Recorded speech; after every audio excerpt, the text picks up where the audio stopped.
The earning more income, that's like a long-term thing. It's really tough to do that in the short term. If I'm like, hey, you need to increase your income, I don't expect anyone to be able to increase their income in the next 6 months. So really, if you're talking about like, what can I do against inflation? I mean, in the short term, the only option you really have is to cut spending. Like you have, or like figure out, here's my spending profile. Here's where I'm seeing the most inflation. Like, where can I cut? And of course, long run, you want to raise your income. But if I say, okay, what's that going to help? How's that going to help me in the next month? How am I going to raise my income in the next month? I'm not saying there's nothing that people can do, but it's really tough. A lot of times to raise your income, you need to build something that you can monetize, whether that's a side hustle or you need to get promoted at work. And getting promoted and raises right now are a tough conversation for a lot of people because, there's a lot of layoffs going around. It's a really tough market right now. And so I would say, like, figure out where the spending's going up and see if you can, make cuts. I don't recommend that over the long term. I'm not one of these people that's like cut every penny out. And in most years, I would say don't do that at all.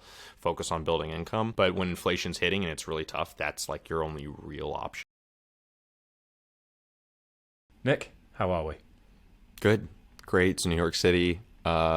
It's getting a little colder, but summer's over. At least I actually prefer the cold over the heat, so I'm enjoying it so far. We were just saying you do well over in Scotland with that in mind, because it was a lot colder this morning getting out of bed. So we're moving towards the same end. But your book, which is fantastic by the way, first thing to say off the cuff is that it's called Just Keep Buying, and at the moment there might be a bit of a fear given the state of the economy in general terms, but the UK is in a bit of a spiral at the moment. The day that we're recording this is as things are really starting to come to a head in terms of media outlays and things. So in such an uncertain climate, surely there is a fear, I've seen it, that the market's not going to recover. Now isn't the time that we should be buying. Now is the time that we should be holding on, and we should be going into protection mode. What is the reality from your perspective? Well, it really depends person to person, right? If you don't have, for example, an emergency fund, if you don't have any money saved up in case of you lose your job or something like that, then yes, this is protection mode, right? But if you've already made those kind of plans and you have money set aside, you kind of have, or you in the past, you kind of plan for something like this, then you're fine. And then you can keep buying. You can take advantage of something like this. It's the question. Every person's going to be different. I wish I could say, it's not protection mode now, but for people that haven't prepared for anything like this, it is protection mode, right? They have to go into that. They say, I never saved I don't have an emergency fund, but I did have, this stock portfolio, and now the stocks are dropping or this is dropping. And so I need to sell it because that's my emergency fund. So a lot of people will use their money in that way. And so that's how you kind of get into people, quote, panic selling or whatever you want to call it. So if you've, kind of prepared for this, and of course you can never really prepare for everything, right? Like inflation, prices going up, things like that. It's hard to predict that. And so this is a very tough time for a lot of people, especially in Europe. There's energy issues, there's geopolitical uncertainty. It's a lot worse there than I think it is here in the US, despite the fact that markets are down basically everywhere. So it's going to be an interesting time going forward. Historically, there tends to be an upside in terms of recovery, doesn't there, from downturns in the market, and there's no reason to suggest that this is any different. So when it comes to keeping buying, for those that are already investing and already have that emergency fund, already have that layer of protection, would you argue that they should just keep doing what they're doing in the knowledge that history seems to indicate that the recovery will come, but it's just a matter of when?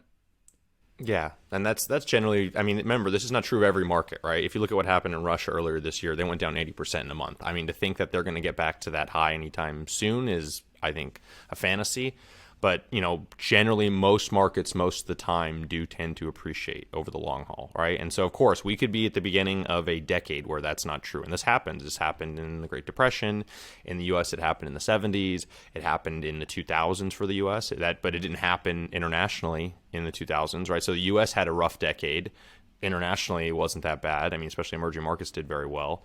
But then 2010 to now, developed markets haven't done that well, and the U.S. has done decently well up until this year, right? So you can see like these things go in cycles. They're not predictable cycles. The U.S. can have maybe 2 great decades, and maybe the developed world, Europe doesn't do that well, but then Europe may have a great decade, and it's hard to predict all that stuff. There's a lot of uncertainty surrounding this. And so I think a globally diversified investor, someone who owns, U.S. stocks, international stocks, or foreign stocks, I call them foreign stocks as a U.S. investor, but owning that kind of big basket, I think that basket is going to go up over time. Now, of course, there are going to be periods like now where prices are down pretty badly, but you have to kind of realize like this has happened before. And one of the examples I want to give, so This weekend I'm going to Italy with my family. The Maguillis, we're all, it's me, my sister, and my dad, like our first time being back since we've never been to Italy, right? So it's our first time going back since like our great grandfather went and our grandfather was there, right? And apparently in Florence, I'm doing a little research on the trip. And the first city we're going to is Florence. And in Florence, they used to have these little thing called wine windows. I think they're called like bacherettes or something. I don't know exactly the correct term. These little windows that they would like, give you wine, or they would sell things through these little tiny windows. Like why are these here? They were invented during the Black Plague because they wanted to, be able to sell stuff to people without kind of coming in face-to-face contact. So it was a very, hygienic way to sell things. And it's so funny because during COVID, they started because those windows basically aren't used anymore, but during COVID, they started reusing them, right? So you can see like history repeats itself in certain ways, not exactly the same way, but these type of things tend to happen. And the more you know history, I think the more comfort it provides in like, yeah, this is like a kind of par for the course. This is the type of stuff that happens. It's always different every time, but something like that is going to happen in the future. So going back to that buzzword, comfort, ultimately that's what investment is trying to create in some capacity, whether that's financial comfort for you to be able to go off and travel the world, whether it's to buy silly things, whether it's to charter jets, whatever it might be. We all have a different definition of what comfort is for us, and that's something we'll come on to in terms of the sort of lifestyle creep and whatnot. But broadly speaking, if we're going to distill it down to almost lay a foundation to talk from, why should we as individuals invest? Because we obviously save for children, we save for holidays, we save for these things and that things, but ultimately I've heard you say saving for yourself in the future is the best way psychologically to understand why we should be doing these things. Yeah, because if you look at the studies, they basically asked a lot of people like, okay, list different reasons for saving, and basically the one that actually motivates people to save the most is saving for yourself, like your future self, right? And so they found that those who save for children or vacations, things like that, that's not enough of a motivator to get people to save more. And sometimes, I'm not saying that no one's ever saved more because of that, but just on average this is true. And they find that the best motivator is saving for yourself. And so they would even do experiments where I don't know if you guys ever had this thing, like maybe you heard of this Face app, where you take a picture of yourself and then you can age yourself, you look really old, right? And so with something like, they basically, is like before Face app, they had this software where they took a picture of you and they showed you an older picture of yourself, and the people who saw an older picture of themselves were more likely to save more in their retirement in the future, right? And so it's just like you have to imagine yourself as an older person, and then you can really say, okay, I'm going to be there, I need to take care of myself, and because of that you'll end up saving more. So that's one reason to do it, right? Take care of your older self. Your human capital, your skills are going to degrade over time, so you need to replace that human capital with financial capital, which is, if you think of this like, you go out and work, and you have a job or whatever, but at some point you're not going to be able to do that, right? And so your money is going to have to take over for that. So that's where the investment's paying you. It's almost like you're creating a replacement worker of yourself, but you're doing that with your money, right? So that's kind of the way I like to think about it. That's another reason to invest. Prices going up, inflation, that's another reason. And we can keep talking about this, but it's a very general topic. Like people that just aren't investing, it's much, much tougher to kind of, save for your future, unless you just have a really, really high income where it doesn't matter. Like, for example, The Rock, the movie star, right? He doesn't need to invest his money, if I'm being honest. Like, he's going to be fine. His earnings are so high that I don't think he's ever going to have to worry about investing his money. He probably does invest his money and has private businesses, etc. But unless your income is incredibly, incredibly high, you're going to have to invest. And using The Rock as an example, the leverage that comes from his position means, best example, the tequila brand, I can't remember the name of it, was just created out of thin air. All of a sudden it's one of the highest value tequila brands on the planet now, out of thin air.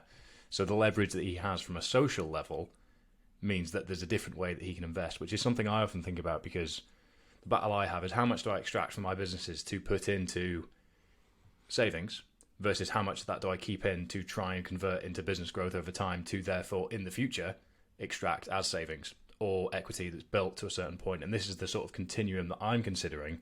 But in more general terms, the save versus investment continuum is something you've just touched upon there, which is ultimately you're trying to make your money work as hard as you have to a certain point at saving. And the aim, in general terms, is to try and have that flip, so that at some point you are earning more off your savings than you would be able to save in each annual year. Is that correct? Yeah, so you would be saying, let's just say you could save, I don't know, $5,000, £5,000, whatever, every currency doesn't matter, but 5,000 units of your currency a year, right?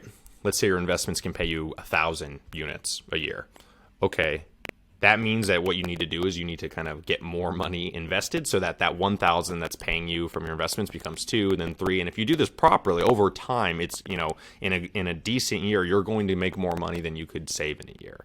And I'll give you an extreme example of this, right? Imagine someone with $10 million, you know, they get a 10% return on the market. That's $1 million. Like, for you to save $1 million in a year, it's very, very difficult. You have to have a very high income and a very high savings rate, or both.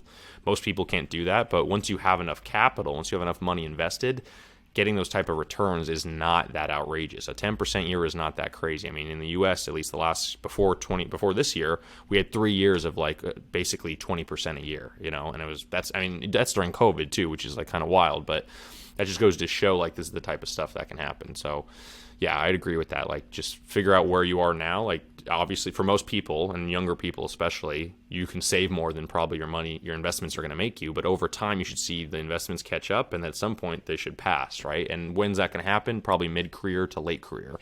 So most people aren't going to see that until their 40s, 50s, and maybe even their 60s. But once that happens, that's a game changer, right? That's when investments are far more important. You have to really optimize and care about all those things once you're at that level. Using that sort of age range that we've just discussed there, I think there's probably too much emphasis on the nuances around investment before there's actually enough money in there for those nuances to really matter. So something I've heard you speak about, which actually gave me confidence that was kind of doing something right from my own perspective, was you should focus on earning beyond saving in certain circumstances. And that gives me more confidence in terms of my ability to be able to leverage myself over time will outstrip the percentage returns that in theory you can get off the S&P or whatever it might be. So for those 20 to 30 out of going into the working world out of university, sort of finding what industry they want to be in, earning is more important than saving in principal terms, isn't it? In terms of those early stages, because of the effect of compound interest, the more you can earn, the quicker you can earn it, the sooner that growth, that saving and investment continuum will flip. Yeah, exactly. And so, I mean, I'm not saying you shouldn't save money. That's not, when I say earning is more important than saving and investing, that's not it. It's just saying, like, where your focus is should be on building skills, building ways to increase your income, whatever that means. And there's a lot of varied ways in which we can do that.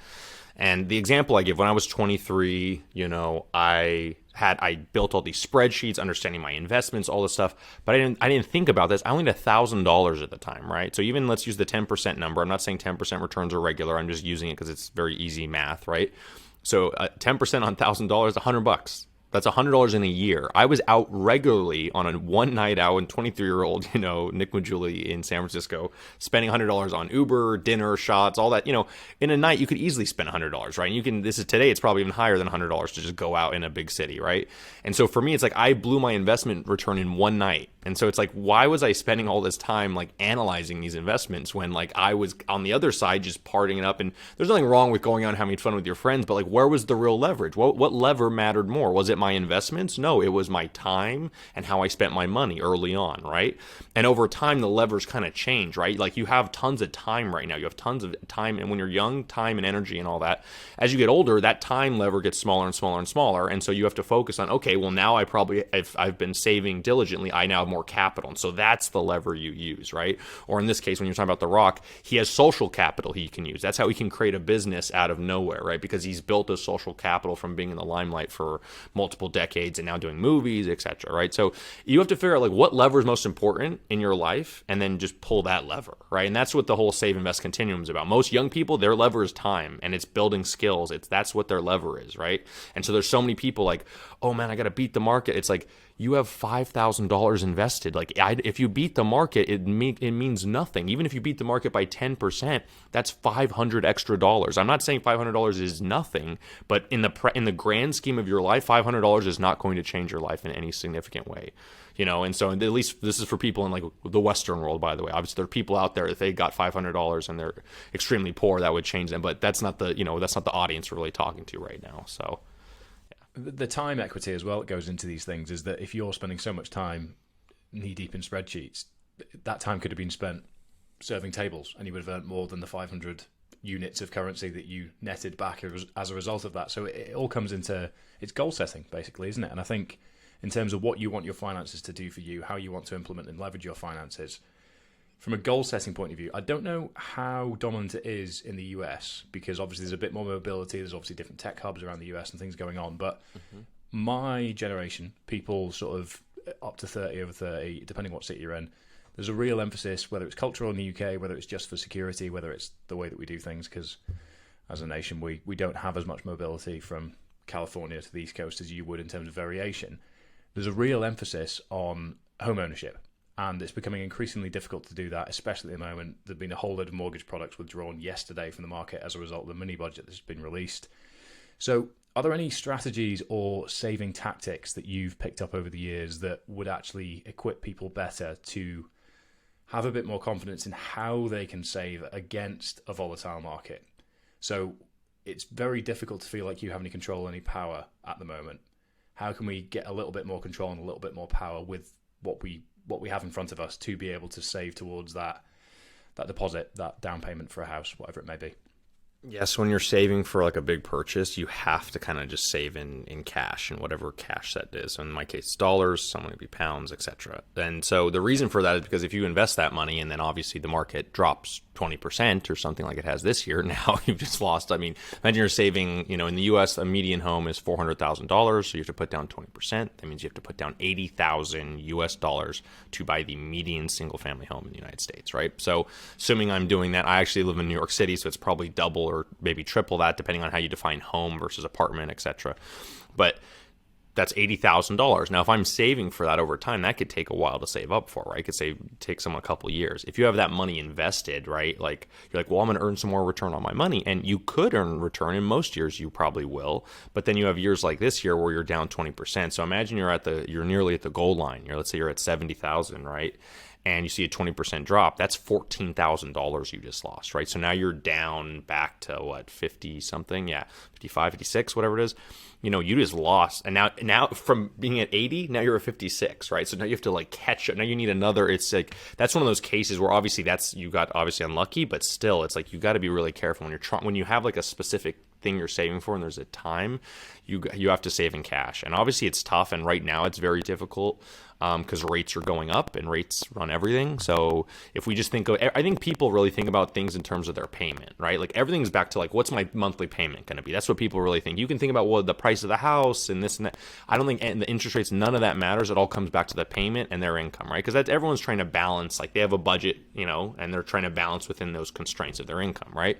So a year ago, you could have got a 3% mortgage in the U.S., right? 3%. And that's why, and with even the prices high as they were on a 3% mortgage, that payment, whatever it is, it's a payment you can afford.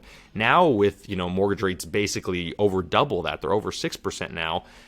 I mean, prices haven't been cut in half, right? So prices have to come down a considerable amount for that payment to stay the same, right? So we're going to have to see what happens. I think it's going to cool the housing market. I don't know how much, but we have to kind of wait and see. And that's kind of what's happening right now. And I obviously don't follow international markets as much, so I have no idea like how that's spilling over in terms of international real estate markets. But that's kind of the thinking of what's going on here in the U.S. And I bet there's probably some similarities of what's going on everywhere else. There's a lot of similarities over here. The property market is still booming. There's a lot of people sitting waiting for a crash that's been coming for months and months and months and hasn't arrived. There's a lot going on. I mean, as we're recording this, narrative in the media, narrative out of the Bank of England and everything going on is quite despondent in terms of how to receive it, but it's the most focused the conversation has been since the pandemic, I think. So we're on the cusp of something. What that something is, we will find out, but ultimately it's we're at the mercy of the market, as you've said, whereby the 20% loss that we've seen is a nature of playing the game that ultimately everybody is playing when you're in the international market. So in terms of the earning versus saving, something that I see a lot of, it's TikTok dominant, it's Instagram Reels dominant, is the money gurus that are encouraging frugality. And I'm not in any way bashing frugality, and the lattes and avocado toast tends to be the ones that you hear most over this way. And whilst frugality can allow you to save more, the rate of saving against inflation is now going to become increasingly complicated, isn't it? So you're going to be outstripped by inflation if your earning potential is lower. So from a managing the inflationary side of things, is your recommendation to just try and find additional income streams? Is it a case of broadening portfolios? Is it a case of saving as much as you can? Within the current context, if your if your income is somewhat stagnant, what are the things that people can do and better understand to feel a bit more comfortable with that situation?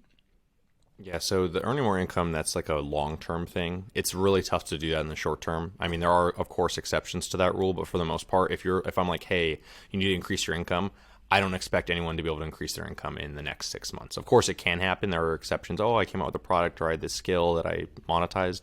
That's the exception. I think increasing your income is a multi-year thing, and it takes much longer to do.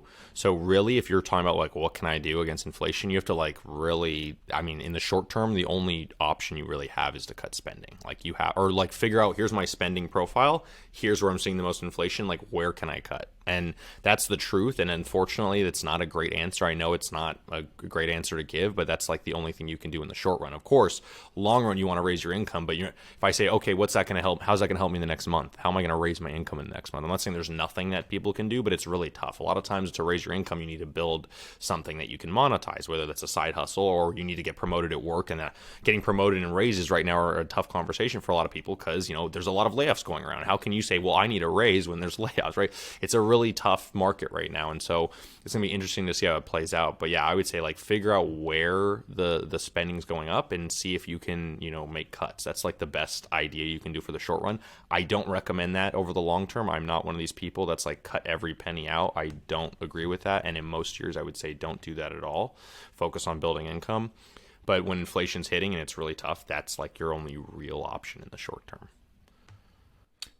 The reason I framed the question the way I did is because of that last part where I think, to a point, the short-term wins that can come from cutting spending against the inflationary spending within your lifestyle is the only way you can mitigate it. But there seems to be a bit of a narrative forming where long-term frugality is the right way to do things, and that can then lead into a sense of guilt around spending. That comes from multiple ways, but I've seen a lot of this recently where if you're buying anything over X or you have a car that hasn't done 100,000 miles plus, then you're wasting money and all these things. It kind of takes the individuality and some of the joy away from the things that make people tick. And that's something that I'm not into either, as you've said yourself. So guilt around spending is something that we'll all suffer with at different levels. Some of it will come from how we were brought up, how we earn at this stage, how we want to earn in the future, what makes us content and all those things. But how have you understood and framed guilt around spending within the book? I mean, there's a couple different ways you can do it. I came up with a rule called the 2X rule.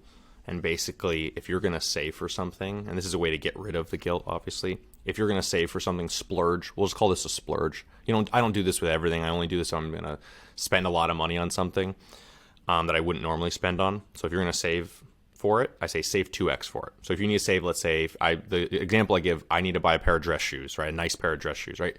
$400 US. So before I buy that, I'll save another 400. So I'll save 800 in total. So 2X times the original purchase price. And I will take the other 400 and I will invest it in like income producing assets like stocks or, real estate or whatever. And so that's one thing you can do. You can either take that other 400 and invest it, and that's kind of like saving for your future self, or you can take that 400 and you can donate it or something. You can give it, help someone else, do something good for somebody else, right? So there's a lot of ways you can play these games, but what that does is that allows you to feel guilt-free about the spending. Because like, yes, you spent $400, but you either spent another 400 to help somebody else out. That drops your guilt, obviously. Or you spent the $400 to invest in yourself and save for your future. So you're doing something responsible while doing something, quote, irresponsible with your money. Even though it's not, I don't want you to think about irresponsible, but if you feel some sort of way when you spend a lot of money on something, you think it's like a splurge and you shouldn't be doing it, this is a way to offset that. So that's one way to do it. The other method I use, I just say focus on fulfillment. And so a lot of people talk about, we want to maximize happiness and this and that. And that's great and all, but I don't think happiness is the perfect metric. It's great for a lot of things, but I think fulfillment's better. And let me give you an example. Let's say you wanted to climb Mount Everest or you wanted to run a marathon. I think both of those experiences they're not necessarily happy experiences. They're actually pretty grueling. They can be very difficult, especially something like Mount Everest, but they can be very fulfilling, right? So let's say you want to run a marathon and it's going to be very tough, but you decide, hey, I'm going to spend a little extra money and hire a running coach. And maybe that's what you need to kind of get trained for the marathon. And that, I would say, is like maybe extra money you wouldn't normally spend. But in this case, it's helping you achieve a goal that's going to bring you kind of a sense of fulfillment. And so I think in those cases, you can spend up if it matches with your values, if it kind of is going to help you become more fulfilled. So that's what I would say. Like those are two different ways of looking at it. Since then, I mean, if there's a second edition of the book, I would add more stuff that I found since. Like I think there's this great book called Die with Zero by Bill Perkins. And one of the things he talks about is something called a memory dividend. I think this is a great idea. And it's basically like, when he spends up on stuff for like experiences, because he's like, it's going to create a memory, and that memory is going to pay me, quote, dividend over time. Every time I re-access that memory and think about it, it's paying me joy or happiness or whatever. And I take this one trip now and I may access it, 30 more times the rest of my life, or 50 times, or whoever, right? And so that's kind of like, if you start thinking about your experiences in that way, then it's like, hey, maybe I should spend up a little more to kind of get something just a little bit outside of my budget normally, because it's going to create this memory that's worth more than that marginal decision, right? And so it's just thinking about stuff like that. I think it's a fantastic way to look at things as well, because it reframes your metrics for success and means that you won't fall into this trap that so many of us easily can, especially if you're operating your own business, if you're wanting to find financial freedom by a certain age, is money is there to be used for different things. It's not only there to make you more money or pay for bills, and it's okay to invest in things that give you fulfillment, because from my perspective, fulfillment is the entire reason that we exist, or at least it's something we should focus on more than we do just the numbers in the spreadsheet. So avoiding the trap will mean that you're happier, and ultimately, if we're going to put a more money-focused spin on this, if you're happier, you'll likely be more productive, which means you'll have a clearer definition of your values, which means you'll probably use your money more wisely in the long term, because you're living more in line with what actually makes you tick. So making sure that you don't get completely trapped in the how much can I earn, how much will that make me, and then ending yourself to just continually climb that ladder, I think is very valuable from a psychological point of view as well. Yeah, I think this is kind of, ultimately all those money questions, they all come back. I think they all kind of lead to the same road, and that's like knowing yourself. I mean, this is something that, the Greeks said thousands of years ago, know thyself, right? That's like the most important question, is like, what do you really want out of life? And so a lot of these roads end up leading to the same place. And so financially, you can get there, physically, there's, mentally, spiritually, whatever. They all kind of lead to this, like, what do you really want? And then once you figure that out, then it's a lot easier to solve everything else, right? It's much easier to spend your money once you know what you care about and what you don't care about. Like, for example, I'm not a very flashy person with clothes, so I don't spend an ultra bunch of money on clothes or cars. I really don't care about cars at all. I still am 32 years old, never owned a car, and maybe I never will. I think at one point I will, but for the now, I have no. I don't care about owning a super nice car. Like, the only thing I would care about is like safety or something. So it's just figuring out what you care about and spending your money in that way. And so that's kind of that's the main takeaway there. What is it you care about? Where does your money go on minor splurges, shall we say? Yeah, so my splurge is mostly like restaurants and travel. I think for me, it's like creating experiences, things like that. I happen to be very extroverted. I don't necessarily think, I know there's all this research that shows like, oh, people like spending more on experiences than on physical goods. I think that's probably generally true because most people are extroverted. If you look at the studies, they say somewhere between 60 to 80% of people are extroverted. The other 20 to 40 are introverted, depending on which study you look at. So on average, if you ask people experiences versus things, they're going to say experiences, right? But I don't think that means that everyone should be spending on experiences. There's certain people that probably don't like experiences as much. They don't like going out as much, and they'd rather own things and be inside and stuff like that. And that's fine. There's nothing wrong with that. I just want to say, like, data is great for a lot of stuff, but it's never perfect, right? And so you just kind of take it. What's the context in which we're taking this data, right? So for most of your listeners, technically, they're probably going to like experiences. They're going to like travel. They're going to like restaurants. They're going to like a lot of these things. And so it makes sense that like that's where we see a lot of the spending, right? But that's not true for everyone. So just kind of figure out what you want and go from there. So for me, it's like, yeah, going to a nice restaurant, like having a fun time, things like that, spending time with family, stuff like that. I can't remember which chapter it was, but the discussion on lifestyle creep seems very relevant here because it really calls into question the environment's influence on our behaviours. And I think it's fascinating how generational wealth can really, really change the behaviour patterns of each generation. So the difference in how those that have earned money from the complete ground up spend their money and live their life versus those that have inherited it is quite stark, isn't it? And ultimately, lifestyle. How much lifestyle creep is safe and manageable in your mind, and how much of it is something we need to be quite conscious of and checking in with ourselves on to avoid the horror stories you hear about lottery winners who end up in terrible situations financially, psychologically, with their family. All the examples we can probably pull out of left, right, and centre. There's countless of them, and that is ultimately the result of very aggressive upward lifestyle creep that comes from I've got money now. Yeah, I think so with a lottery winner, it's very different, and we can discuss why in a second. But let's just say most people, when it comes to lifestyle creep, it's like you're earning some income, you get a raise, and the question is, how much of that raise should I be saving versus how much of that can I like spend on myself and increase my lifestyle, right? And so most personal finance experts will say don't have any lifestyle creep. Like you just have to live like a college student forever. Of course, they're probably a little more lenient than that, but that's kind of the messaging.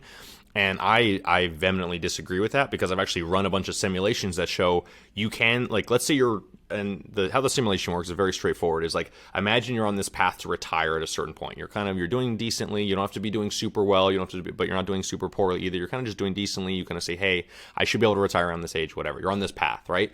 Now you get this, raise. And the question is, if you get this raise, should you save all of it? If you save all of it, you'll retire earlier. Very obvious, right? If you save none of it, though, technically, you're going to retire later. And why is that? Because now your spending went up, and assuming you want that spending to keep happening forever, right? You want to keep the same lifestyle into the future, right? Then you're going to have to retire later because you have to now save for longer to make up for, this increased level of spending, right? So what I basically say, most people say don't lifestyle creep at all. I've actually run all these simulations, and basically what it comes out to is 50%. Save at least half of your raises, and you're going to be fine. You'll still be able to retire roughly at the same point. So if you were like, oh, I'm going to retire at 65, and you're on this path, and you get a raise, save half for you and the other half for future you, right? So half of it you can spend now, the other half you have to invest for your future. And we can get into a lot of the logic of why that's true, and if we can think about, how it affects spending and stuff like that. But that's the main thing.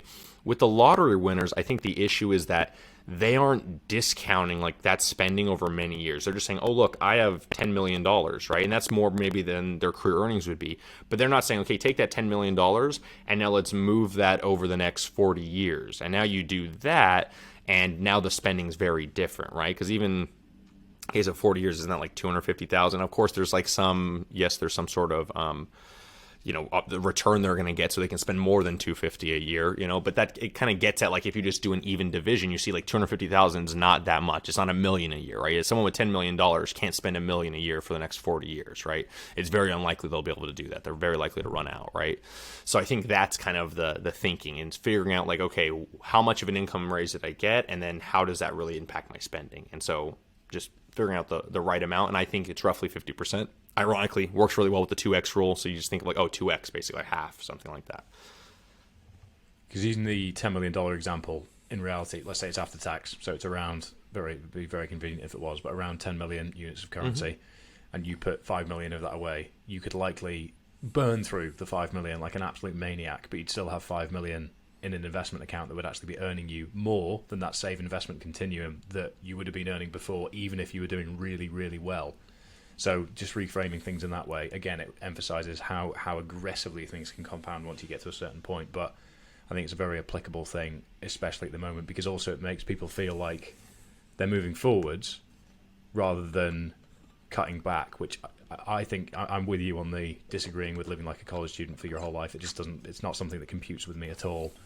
But I know there are people out there that feel that way, and that's perfectly okay. But I think there's a real resistance, isn't there, to, well, if I'm saving more, then I'm constantly waiting for the next thing, and then if I'm saving more then I'm not moving forwards. I think as human beings we have a real desire to move forwards, which from a psychological point of view in general terms doesn't just apply to money, does it? And it's always the next thing. So with that in mind, how do we mitigate from a sense of self and sense of social standing, sense of almost class it could be, with managing what being rich, what being wealthy means to us? Because there's always somebody richer. So if you've got the sort of ambition, the sort of growth mindset that means that you're constantly wanting to earn, you can look at Jeff Bezos and Elon Musk and think, well, they're there. I can keep climbing this ladder.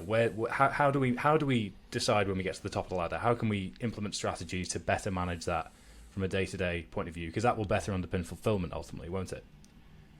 Yeah. And I think the main way to do this, how do you kind of like, realize you're never going to feel rich? And the only way to feel rich, I think, is to kind of have some sort of absolute benchmark that's outside of your social circle, because your social circle is going to change, right? And I can give you my example, my story.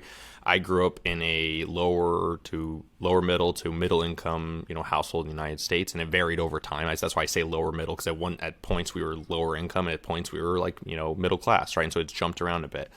But, going from that, like if I had to compare like how my situation turned out to most people that start in that situation, I've done very well. But then if I compare myself maybe to my college classmates, like I'm maybe even doing well there, but maybe not as well as some other people. But then if I compare myself to like all the writers I know on Twitter, I'm like not doing as well as some of them who've sold more books or et cetera, right? So like I can pick and choose whatever story I want. If I want to make myself feel bad and down on myself, it's very easy to do that, right? And if I want to make myself feel really good, I can also like look at other people. So I think what you have to do is you have to try and like use an absolute benchmark and say like, okay, like where am I, in my life, and like what could have I expected to happen, right? Of course, you can't really know. If you could like run your life 1,000 times like a simulation, where would you come out?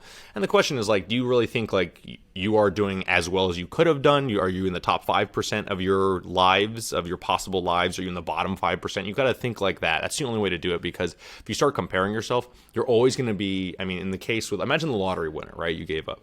You said, I'm going to spend $5 million, I'm going to save $5 million. That's responsible, right? They're going to spend that $5 million. They're going to be obviously in probably a different social class than they were in. They're going to be hanging out with different people. And then all of a sudden they're going to just stop that spending. Like, no, it's going to be really tough to like hang out with those people and then to stop spending money all of a sudden. Like it would just be such a big jump that you have to kind of find a better balance over time, right? There's no way you're going to be able to go spend $5 million in a few years and then just go back to spending whatever it is, $250,000 a year after that. Like, it's just not something that's going to be very easy for people. So I think the main thing to realize is just like think about the world like more holistically and like think about more absolute measures of wealth. Like, for example, if you have 100,000 USD, like you say 100,000 pounds for all example, that puts you in the top 10% of the world in terms of wealth.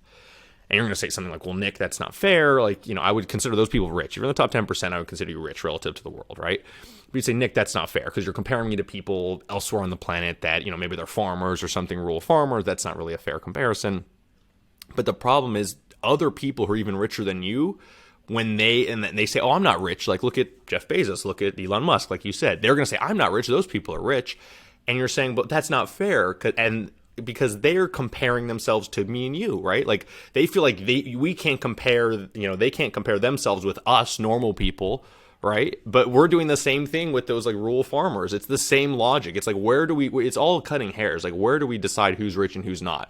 Why is a billionaire, there are billionaires out there, and I talk about this in the book, Lloyd Blankfein, from the ex-CEO of Goldman Sachs. He doesn't believe he's rich. He's a billionaire. It's like, you would say that's ridiculous, but then I would say, well, you probably don't believe you're rich if you have 100,000 pounds. And you're saying, well, I'm not rich because look at all these other rich. It's like, we're all doing the same stuff, right? And so I think at the end of the day, you have to like think about all this on a global level, think about this on a different level, and realize like most people listening to this podcast relative to the world, are probably richer than they think. And that's the thing. And there's nothing wrong with that. It's just thinking about that. Like, wow, there's a lot of people that are truly struggling and don't really have wealth. And then once you realize that, you're like, just get out of your bubble, right? We're all in bubbles. And like, the question is like, can you get out of your bubble and like think about this a little more holistically?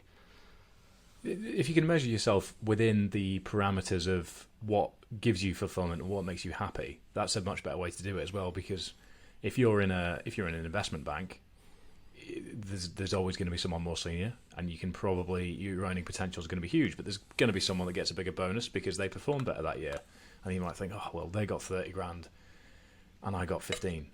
That's 15 grand out of pocket, and you can view it in a certain way. It's all about how you frame things. But ultimately, if you enjoy your industry, you can measure yourself about where the potential is. Because ultimately, it's very, very difficult to become as wealthy as Elon Musk or Jeff Bezos. You need to come up with a unicorn. You need to do it well. You need to be lucky enough to get the right board, the right team members, find the right this, that. There's so much luck involved in getting to that level. Loads of hard work as well, obviously. But the chances are infinitesimal of being able to actually do that. It's just insane. Mm-hmm.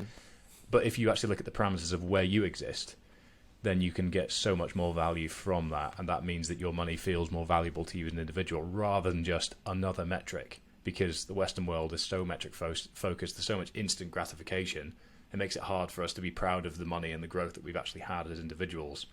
And I think the disparity between, for example, if you're looking at an underdeveloped world versus the 100,000 unit of currency example you gave, the disparity between the 100,000 and Elon Musk or Jeff Bezos is much bigger than the disparity between the underdeveloped world and the 100,000 in terms of the actual relative curve of that. So if you're trying to use that as an argument, then it's you're actually broadening the gap even more than your counter argument. So it all falls flat on its face.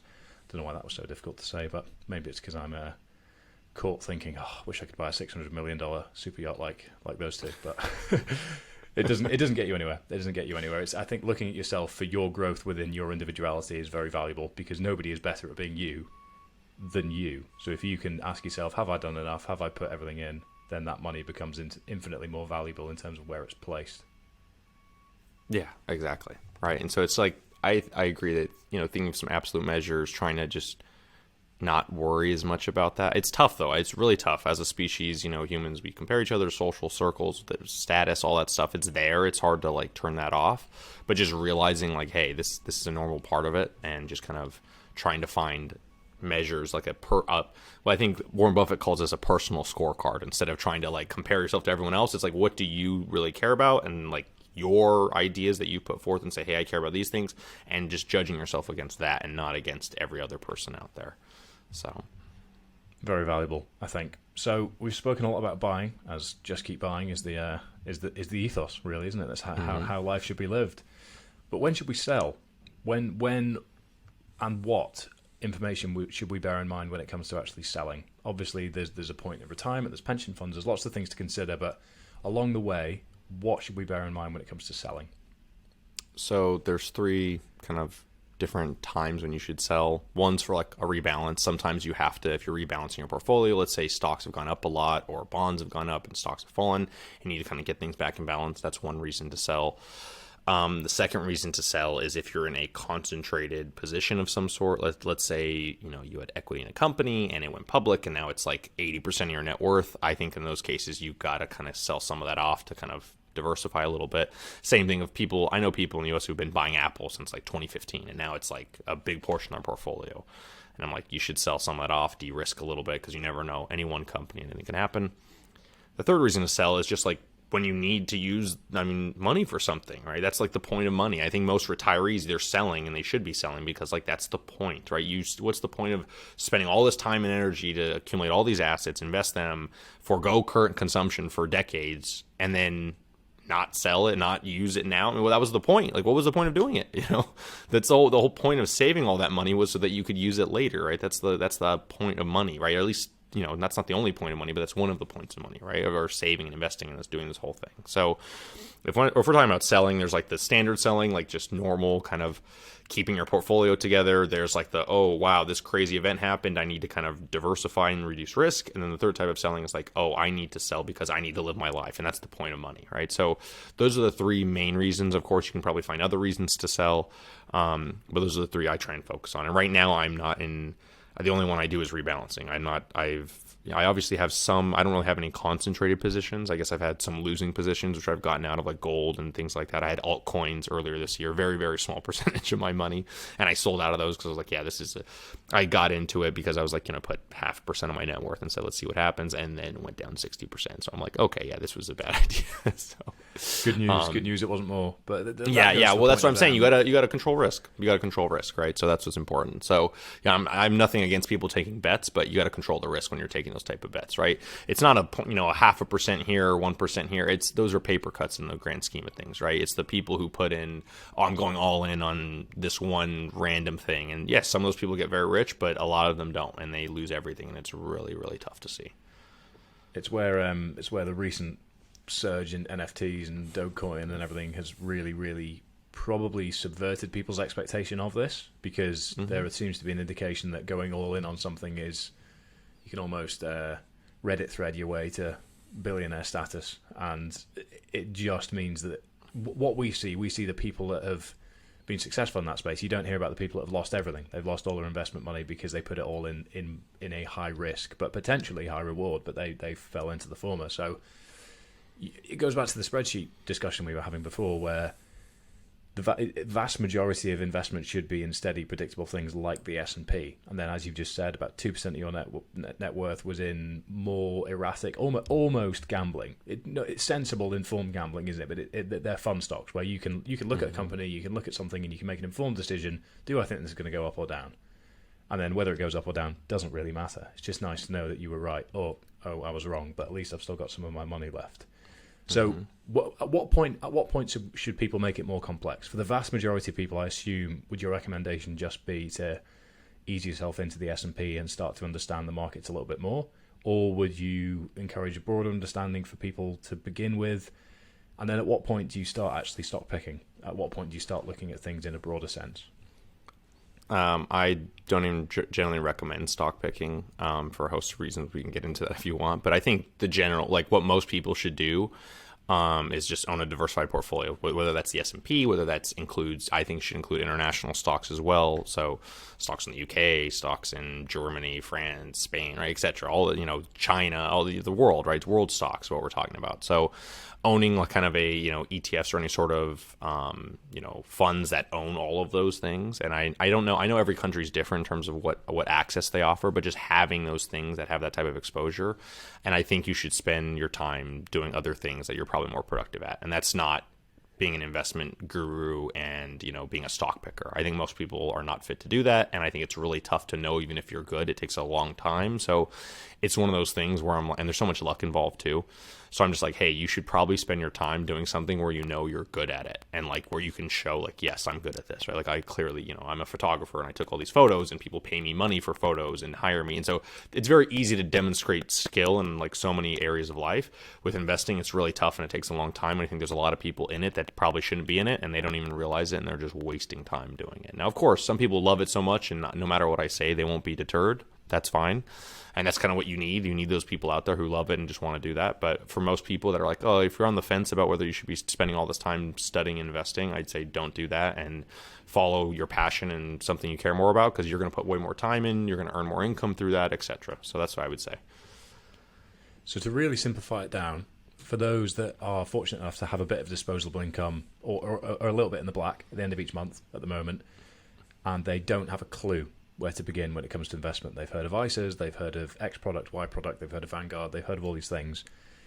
What are the top line recommendations you would give to somebody to just get the ball rolling? And obviously, they will then read your book, as that's the next best place to go. But to kick things off, what should they be bearing in mind? Yeah, so for compliance reasons, I cannot give you specific tickers or mention specific companies. That's just how it is. However, I can say you can own a globally diversified portfolio of stocks and possibly throw real estate in there, right? And so if I had to give one recommendation, yes, I mean, you could say something like the S&P 500. It does have some international exposure, but there are other things you should own, not just that. I don't think only the S&P 500 is the only way to go, even for U.S. investors. I don't think that's it. And there's a book out there called The Simple Path to Wealth, and it does recommend just one fund, and it's like, just buy this one fund, and that's all you need is the S&P 500, right? And so I'm not of that belief. I think you need to own international stocks, even though they haven't done as well as the S&P. I'm not counting out the rest of the world. I just don't believe in that. I don't believe the U.S. is going to have this complete dominance of markets for forever. I mean, yes, we have been one of the most dominant markets in history, but I don't think that's going to be true forever going forward. And I don't want to bet my entire future wealth on the fact that like the U.S. is going to be the most dominant market in the future. So, yeah, that's what I would say. I don't know the exact names and I can't say them even legally. So I apologize. I can't do that. And privately I could talk to people about this type of stuff. But yeah, I would just say like find a diversified portfolio of stocks, equities, etc. So, and to bring it more into the modern age, and maybe for a younger, more risky generation, what's your current view on the state of the cryptocurrency market and how people should consider it moving forwards? My position on this has been unchanged, and I always say keep a very small allocation. You never know, right? And so I started buying. My history was I started buying Bitcoin when it was at 8,000. Just kept buying slowly over time, and then at some point I said, okay, I have like one coin or whatever it was, one Bitcoin. Stopped. Prices started going up and up and up. This was by the way, this was like 2019 or something. Then prices started shooting up, and once it got to like 52,000 or something, I sold half of it because it became too much of my portfolio. It was 2% of my portfolio at one point, shot up to something like 8% or I don't know what it was. sold that down and sold half of it, and I still have the other half, and I'm just sitting there because now it's back within that 2 to 4% range, which I'm comfortable with. So I say like try to keep it like a small percentage of your portfolio and just hold it and see what happens, because I think there is value there. The question is what type of value and in what and how is it going to be used. I don't know. It's not an income producing asset, so I don't recommend a large allocation. I would look at Bitcoin the same way I looked at gold, the same way I looked at art, the same way I look like investing in something like wine, things that don't really have an income stream, but other people value them for different reasons. And so I think there is some value there. The question is, what is that price and what is it going to become? I'm not sure, right? So there's all these people saying, Bitcoin to $1 million. Like, I'm not seeing that anytime soon. Of course, that could happen one day, maybe 30 years from now. Bitcoin's $1 million a coin, but obviously the whole economic system would be different. A loaf of bread might be $1,000 by then, so who knows, right? It's one of these things we're certainly heading that way in the UK. Yeah, like at the moment. Yeah, that's the joke, right? So it's like everything's about being, what's relative and stuff. And I always say, like, for anything that is not an income producing asset and was an income producing asset, stocks, business ownership, real estate, bonds, farmland, small businesses, royalty, anything that's not paying income over time or has some sense of the income's going to somebody, even if that income's not being paid to you, like through a dividend, it's going to a business owner who's then reinvesting it. If there's income associated with it, that should be the bulk of your investable assets. I would say 85 to 90%. The other 10%, mess around with buying art, mess around with investing in wine, with crypto, whatever, And so that's what I do. 10% of my net worth is in these, like, I would call these like fringe non-income producing assets. I even say private businesses I put in that, even though a business is technically a stock, like I still put those in non-income producing because startups, they're really risky. So I put them there. The other 90% is mostly in diversified, stocks, bonds, real estate for the most part. So. Fantastic. Well, clear takeaways for me have actually been probably set clearer parameters from a personal point of view. I think aligning within specific numbers rather than vague generalizations is something I'll make more of an effort to do so after this, and probably have a bit more of a real long-term look at these things, which is difficult to do with so much volatility in the world, but ultimately that's the way to ride this wave. So thank you very much. Where is the best place for people to find you? You can find me on Twitter at Dollars and Data. And you can find me on Instagram at Nick Magguili. And feel free to DM me. I try to answer every single DM. So send me a DM. Any questions you have, I'll be happy to chat with anyone or answer. So fantastic. And there's a whole load of not archived, but blogs that people can read through with all of the information that's ultimately compiled in the book. Where is the best place for people to get the book? Is there a preferred vendor that you would recommend? So there's, Amazon, you can find it there. Harriman House, it's our publisher. You can get it there as well. In addition to that, like I have a website of dollarsandData.com. That's where the blog is, and you can find. I'm writing every single week, put out a blog post, and so a lot of that stuff, the same stuff that's like in the book, it's similar types of material. I'm just putting out every single week about finance, life, etc. And I'll make sure to link all of that down in the show notes. Well, Nick, thank you again, and enjoy your trip to Italy. Appreciate it. Thank you.